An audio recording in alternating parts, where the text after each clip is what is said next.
Liliane, je suis une acheteuse et j'aimerais acheter une maison. Qu'est-ce que tu me suggères de faire une promesse d'achat avec ou sans inspection? Je suggère toujours avec une inspection parce que ça protège l'acheteur et le vendeur en même temps. Donc, une inspection, c'est fait par une personne qui connaît la construction, qui est certifiée. Donc, c'est un inspecteur qui est certifié. Et puis, vous allez, en tant qu'acheteur, vous êtes présent quand il fait l'inspection pour qu'il vous explique les petites choses à faire et il y a des petites choses qui sont moins importantes que d'autres, mais il y en a qui sont urgentes aussi. Donc, il vous explique tout ça en personne, puis il vous met ça dans un rapport avec des photos, toute la description. Donc, c'est plus facile à comprendre par la suite.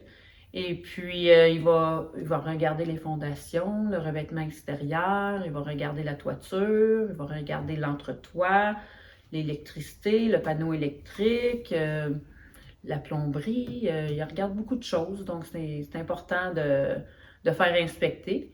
Et puis, s'il y a des choses qui sortent de urgent, bien, c'est soit on en discute avec le vendeur, et puis c'est soit qu'on ajuste le prix ou que le vendeur dise, regarde, je vais m'en occuper avec des garanties qui sont transférables à vous. Donc, vous avez pas de souci, ou on fait un arrangement avec une baisse de prix. Mais ça arrive pas souvent, ces histoires-là, là, habituellement, parce qu'une maison, c'est pas parfaite. T'sais, des pentes inversées, c'est quasiment toutes les maisons qui ont ça. À chaque année, il faut arranger ça. Le silicone manquant, c'est le calfeutrage. On fait ça aux 2 ans, toutes les maisons. Donc, c'est pas des choses qui sont c'est pas des choses qui sont très urgentes à faire, mais qui sont à conseiller de faire, vu qu'on veut prévenir l'âge de la propriété. Donc, et les dégâts qu'il pourrait y avoir. Donc, oui, je suggère ça. Puis le vendeur, ben lui, si tout est marqué dans le rapport puis vous l'acceptez tel quel, ben vous ne pouvez pas dire que vous ne le saviez pas. Donc, ça protège aussi le vendeur. Puis des fois, le vendeur, il ne savait même pas ces choses-là.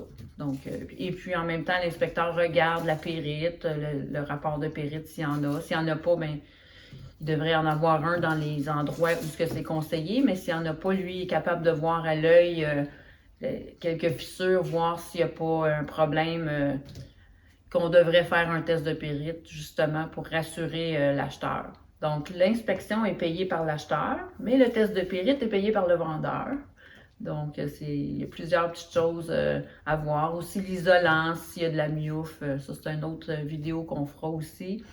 Mais c'est beaucoup de petits détails. C'est très important de faire une inspection pour rassurer tout le monde finalement. Et puis, je suis toujours présente aux inspections, que ce soit mon vendeur ou mon acheteur. Je suis toujours là pour être informée de la situation et pour pouvoir aider les vendeurs et les acheteurs à remédier s'il y a des soucis ou à expliquer des choses. Et puis, si je n'ai pas les réponses, bien, on peut contacter l'inspecteur. Il va tout nous expliquer ça par la suite aussi par téléphone. Donc, c'est vraiment un bon conseil de prendre une inspection. Et voilà.